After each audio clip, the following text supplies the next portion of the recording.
I watched my friend get shot in the neck. Those words, raw, unfiltered, spoken by someone who was there. Someone who saw it happen. Someone whose voice still shakes when they tell the story. But here's the thing about that moment. About that split second when a bullet tore through Charlie Kirk's throat in front of thousands of people. It wasn't just a tragedy. It was a spectacle. A public execution broadcast live, dissected frame by frame, turned into content, conspiracy, and cash. And now, months later, nobody can agree on what actually happened. Was it a lone gunman with a grudge? A political hit job orchestrated from overseas? A betrayal from someone close, maybe even his own wife? Or something else entirely? Something so tangled in power, money, and ideology that the truth has become impossible to find. Because in the aftermath of Charlie Kirk's death, two women emerged. Two versions of grief, two competing narratives that would fracture an entire movement and turn mourning into warfare. One woman stood silent, composed, dignified, and was called a killer for it. The other woman screamed conspiracy from every platform she could find, and was called a prophet. This isn't just about who pulled the trigger. It's about who controls the story. And in America, the story is everything. So buckle up. Because what I'm about to tell you isn't just the story of how Charlie Kirk died. It's the story of how his death became the most dangerous weapon in conservative politics, and how two women turned his legacy into a battlefield. This is Who Really Killed Charlie Kirk, the story nobody trusts. Let's go back to where it all started. September 10th, Utah Valley University, Orem, Utah. It was supposed to be a standard Tuesday night rally. Nothing special. Charlie Kirk had done hundreds of these.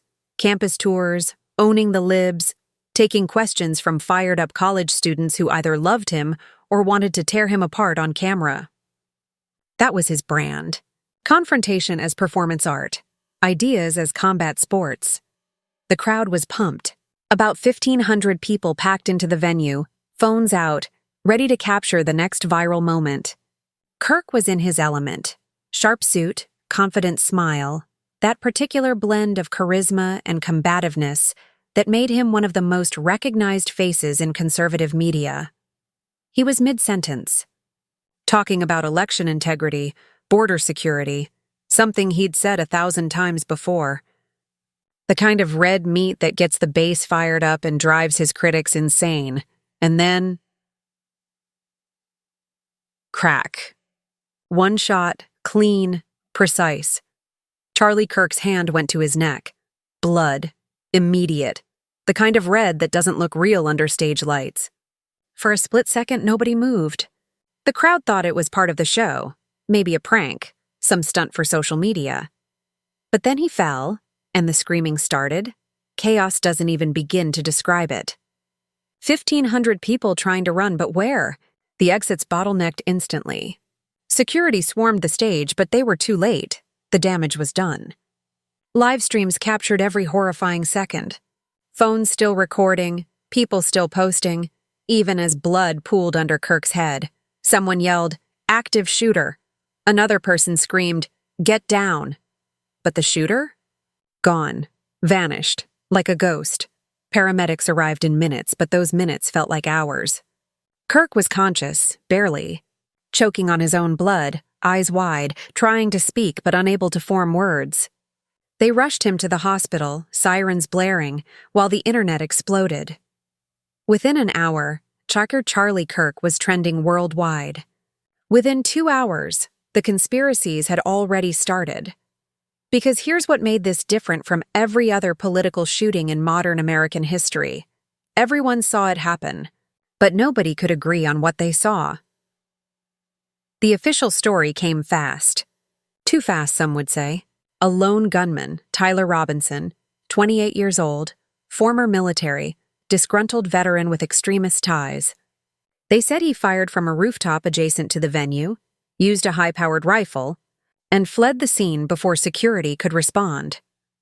Robinson was arrested 3 days later at a motel in Nevada, supposedly preparing to flee to Mexico. Clean arrest. No resistance.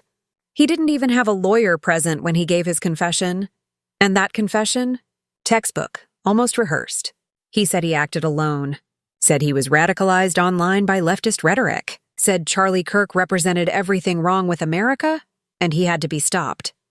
Case closed, right? Wrong, because within days, the cracks started showing. Eyewitnesses who swore they saw someone else on that rooftop. Audio analysts who claimed the gunshot acoustics didn't match Robinson's supposed position.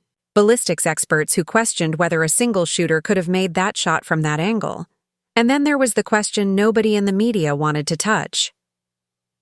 Why was security so light that night? Why were the rooftops unsecured? And why did Kirk's usual security detail call in sick at the last minute? But before we dive deeper into those questions, we need to talk about the two women who would turn this tragedy into a war. Erica Kirk appeared in public for the first time 48 hours after the shooting. Hospital parking lot, hair pulled back, minimal makeup, black blouse, no sunglasses. She wanted people to see her eyes. She stood in front of a dozen microphones and cameras, took a deep breath, and spoke. Charlie is fighting for his life. We ask for your prayers, your respect for our privacy, and your patience as the authorities do their work. We trust that justice will be served.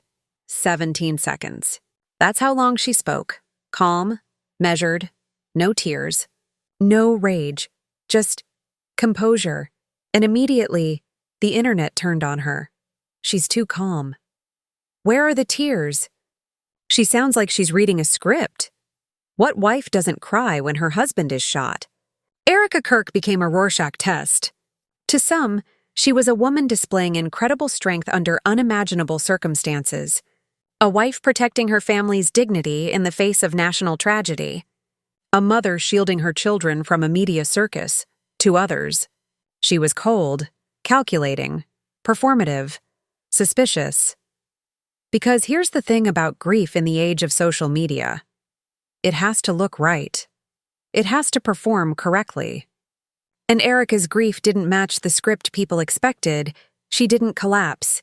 She didn't wail. She didn't give long, emotional speeches about her husband's legacy. Instead, she stayed quiet, strategic. She released carefully worded statements through Kirk's organization, Turning Point USA. She appeared at the memorial service in a black dress, holding her children's hands, standing tall. Every appearance was polished. Every word was measured. Every tear, when they finally came, seemed timed perfectly for the cameras, and people noticed.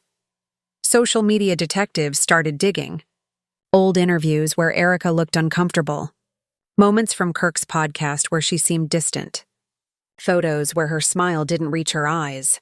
Body language experts on YouTube analyzed every gesture, every glance, every micro-expression. Conspiracy forums lit up with theories. What if Erica wanted him gone? What if she was tired of the spotlight? What if there was another man? What if she was in on it? But here's what made it worse. Erica refused to defend herself. She didn't go on a media tour. She didn't write an op-ed. She didn't sit down with Tucker Carlson or Megyn Kelly to set the record straight. Her silence was interpreted as guilt. And then, just as the suspicion was reaching a fever pitch, someone else stepped into the spotlight.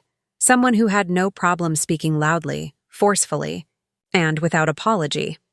Someone who would turn Charlie Kirk's death into her personal crusade. Candace Owens didn't wait for permission. She didn't ask for an invitation. She didn't ease into the conversation. 3 days after the shooting, she went live on her podcast, unscheduled, unannounced, and said the words that would change everything. They killed him. And I'm going to find out who they are. Within hours, that episode had 10 million views. Within days, she was the #1 podcast in America. Within weeks, she was leading a movement that made the official investigation look like amateur hour. Candace had always been a fighter, sharp, relentless, unafraid to pick battles with anyone, left or right. But this was different. This was personal. She and Charlie had history. They'd worked together at Turning Point USA before she left to build her own media empire. They'd had public feuds, sure, but there was mutual respect. Grudging admiration. And when he died, something in Candace snapped. She didn't just mourn Charlie Kirk. She weaponized his death. Every episode became an investigation. Every live stream became a trial. Every interview became an interrogation. She brought on ballistics experts, former FBI agents, whistleblowers, anonymous sources who claimed to have inside information, and she pointed fingers. Loudly. First, she went after the official narrative. You're telling me a lone gunman just happened to find the one unsecured rooftop? Just happened to shoot on the one night Kirk's security was understaffed? Just happened to confess without a lawyer present? Come on. We're not stupid. Then she went after the media. They want you to believe this was random. They want you to move on. They want Charlie Kirk to be a footnote. But I won't let that happen. And then she did something that nobody expected. She turned her attention to Erica Kirk. Not directly at first. She was too smart for that. She didn't accuse. She just asked questions. Where was Erica when the shot was fired? Why hasn't she demanded a deeper investigation? Why is she so composed? So controlled? What does she know that we don't? The implications were clear. The insinuations were devastating. And Candace's audience ate it up. Because Candace wasn't just selling a conspiracy theory. She was selling emotion, rage, betrayal. The idea that the people closest to us, the people we trust most, might be the ones who hurt us. She painted a picture of two women, Erica, the ice-cold widow who refused to fight for justice, and herself, Candace, the fiery truth-teller who wouldn't rest until the real killers were exposed, and America picked sides. It didn't take long for the media to realize what they had. A story better than the shooting itself. Two women, two narratives, two versions of grief, split-screen, primetime gold. Erica Kirk, silent, stoic, dignified. Standing by the official investigation, trusting law enforcement, protecting her family's privacy. Candace Owens, loud, relentless, furious. Demanding answers, questioning authority, rallying millions to her cause. The conservative movement fractured down the middle. On one side, the establishment, the think tanks, the legacy organizations, the people who valued order and respectability. They stood with Erica. They praised her strength, her composure, her refusal to turn tragedy into spectacle. On the other side, the insurgents, the podcasters, the influencers, the people who built their brands on distrust of institutions. They rallied behind Candace. They shared her episodes, amplified her questions, funded her investigations. Cable news couldn't get enough. Every night, a new panel. Every morning, a new op-ed. Erica versus Candace. Dignity versus rage. Silence versus noise. The Atlantic ran a piece titled, "The Two Faces of Conservative Grief." The New York Times asked, "Which woman speaks for Charlie Kirk?" Fox News hosted debates where pundits argued about whether Erica's silence was strength or cowardice. But here's what nobody wanted to admit. It wasn't really about Charlie Kirk anymore. It was about power. About who got to control the narrative. About which version of conservatism would win. Erica represented the old guard, the people who believed in working within the system, trusting institutions, maintaining decorum.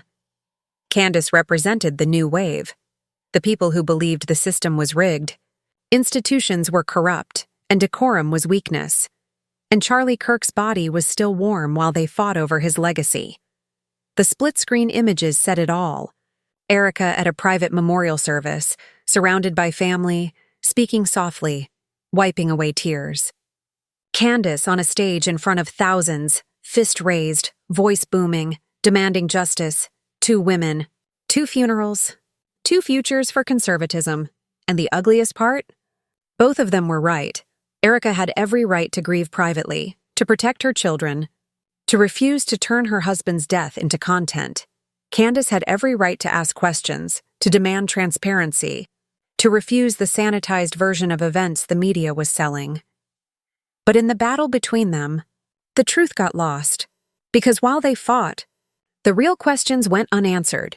As Erica and Candace's clash dominated headlines, The conspiracy theories multiplied like wildfire.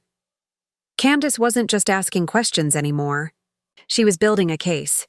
And with every episode, the web got more tangled, the accusations more specific, the implications more explosive. Theory 1. The Israeli Connection. Candace started here, and it was nuclear. She brought up Charlie Kirk's complicated relationship with Israel advocacy groups, his public support for Israeli policy, his ties to major pro-Israel donors. Ask yourself, she said on her podcast, who benefits from Charlie's death? Who gains power when a young, charismatic conservative leader is taken off the board? She mentioned Amon Adelson, fictional billionaire, heavy donor to pro-Israel causes, someone Kirk had publicly criticized months before the shooting. She played clips of Kirk questioning foreign aid, questioning dual loyalty, questioning priorities. "I'm not saying Israel killed Charlie Kirk," Candace would say, carefully, legally. "I'm saying there are people with Israeli interests who didn't like where Charlie was heading. And I'm saying we should ask questions." The backlash was immediate. Pro-Israel groups condemned her. Conservative leaders called her reckless. The ADL issued statements calling her rhetoric dangerous, but her audience grew. Because in the age of distrust, accusations don't need proof, they need plausibility. Theory 2. The FBI setup. This one had legs because it fed into existing paranoia. Candace brought on former FBI agents who claimed the Bureau had a history of surveilling conservative activists. She cited documented cases of infiltration, entrapment, manufactured plots. "Tyler Robinson confessed without a lawyer," she repeated, over and over. Who does that? Who gives up that easily unless they're being handled? Unless they're a patsy? She suggested Robinson was radicalized not by organic extremism, but by undercover agents. That the shooting was allowed to happen. That Kirk was a target because he was getting too big, too influential, too dangerous to the establishment. Audio experts appeared on her show, analyzing the gunshot. "That's not one gun," one expert claimed. "That's 2, maybe 3 shots almost simultaneous. That's coordination." Security footage from that night mysteriously disappeared. The FBI seized it, and it was never released to the public. Candace demanded it. Her audience demanded it. Lawsuits were filed. Nothing. Theory 3. The Inside Job. This was the darkest theory, and Candace only hinted at it. She never said Erica's name. She didn't have to. "Look at who had access," she'd say. "Look at who knew his schedule. Look at who controlled his security. Look at who benefits financially from his death." She'd bring up life insurance policies, book deals that Erica signed after Charlie's death, speaking fees, the foundation Erica started in Charlie's name, one that Candace suggested was more about branding than justice. "I'm not accusing anyone," Candace would insist. "I'm just saying we need to follow the money." And people did. Social media sleuths dug through financial records, LLC filings, tax documents. Every transaction Erica made was scrutinized. Every business decision was questioned. The hashtag #OurEricaKnows trended multiple times. Kirk family members started appearing on podcasts, some defending Erica, others questioning her. Charlie's brother gave a cryptic interview where he said, "I don't know what to believe anymore." And through it all, Erica stayed silent, which only made her look more guilty. Charlie Kirk's podcast became a shrine. His back catalog surged to #1 on every platform. His books became bestsellers. His organization, Turning Point USA, saw donations skyrocket. Everyone wanted a piece of the martyr. Tucker Carlson did a primetime special, remembering Charlie Kirk, the voice they couldn't silence. Glenn Beck dedicated an entire week to Kirk's legacy, calling him a warrior for truth in a world of lies. J.D. Vance, then a rising political star, invoked Kirk's name in campaign speeches. They killed him because he spoke the truth. But his truth lives on.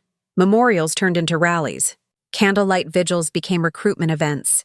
Conservative conferences started with moments of silence for Kirk, followed by fiery speeches about fighting back against the deep state, the globalists, the elites. But behind the unity, there was fracture, because not everyone was on board with Candace's crusade. Not everyone believed the conspiracies. Not everyone thought turning Kirk's death into a political weapon was the right move. Ben Shapiro called Candace reckless and dangerous Dennis. Prager said she was damaging the movement with baseless accusations. Even some of Kirk's closest friends distanced themselves, saying he wouldn't have wanted this circus, this spectacle, this war. But Candace didn't care.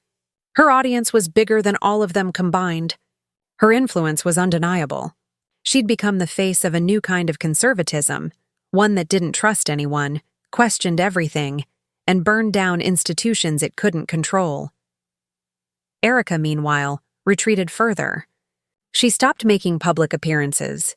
Her statements became even more sparse. Her lawyers threatened lawsuits against anyone who directly accused her, but the damage was done. In the court of public opinion, silence is guilt. The conservative movement was eating itself. Then came the leaks. Kirk family members started talking. Off the record at first, then on podcasts, then in full interviews. Charlie's sister said, "Erica's not the person you think she is. She wanted out long before this happened." An unnamed cousin claimed there were problems in the marriage. Charlie was talking about separation. A former Turning Point employee alleged Erica resented the spotlight. She hated the travel, the pressure, the scrutiny. None of it was confirmed. None of it was proven. But it didn't matter. Every revelation, every rumor, every whisper was dissected on social media. Body language experts reanalyzed old footage of Erica and Charlie together. Relationship therapists speculated on their dynamic. Psychologists diagnosed her behavior from a distance, and through it all, Candace kept the fire burning. "They want you to forget," she'd say. "They want you to move on. They want Charlie Kirk to be just another tragedy. But I won't let that happen. And neither should you." She started a GoFundMe for an independent investigation. It raised $5 million in 2 weeks. She hired private investigators, forensic experts, legal consultants. She turned her podcast into a war room, and Erica? She hired her own team, publicists, crisis managers, lawyers. She started doing carefully controlled interviews. She appeared on Megyn Kelly's show, finally breaking her silence. "I loved my husband," she said, voice steady but emotional. "And the people trying to turn his death into a conspiracy theory are dishonoring his memory. Why didn't you speak sooner?" Megyn asked. "Because grief isn't a performance," Erica replied. "And I refused to turn my pain into content." It was a powerful moment. It should have swayed opinion, but by then, people had already chosen sides. The breaking point came 6 months after the shooting. Tyler Robinson's trial was set to begin. But 3 days before jury selection, Robinson was found dead in his cell. Suicide, officials said. Hanged himself with a bedsheet. The news broke at 6 a.m. By 6:30, Candace was live. "They silenced him," she screamed into the camera. "They killed the only person who knew the truth. This is not suicide. This is murder. This is a cover-up. And if you believe anything else, you're complicit." The internet exploded. Robinson murdered trended worldwide. Protests erupted outside the jail. Demands for federal investigations flooded Congress. And Erica Kirk issued a statement. "I hope this brings closure to the families affected by this tragedy." Closure. That word became a lightning rod. Candace spent an entire episode dissecting it. "Closure?" She spat. "Closure?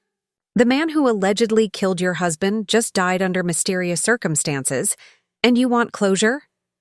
What kind of wife says that?" The battle lines were drawn. Erica versus Candace. Truth versus conspiracy. Silence versus rage. Conservative conferences split into factions. Turning Point USA events featured dueling chants, some for Erica, some for Candace. Social media became a war zone. Joe Rogan had Candace on his podcast. They talked for 4 hours. Rogan, usually skeptical of conspiracies, admitted, "Something doesn't add up here." That episode got 60 million views. Lawmakers invoked Kirk's name in speeches about political violence, about cancel culture, about standing up to tyranny. His death became a rallying cry for everything from gun rights to immigration reform to foreign policy. But nobody was talking about Charlie Kirk anymore. They were talking about Erica and Candace. About who was right. About who was lying. About whose version of conservatism would win.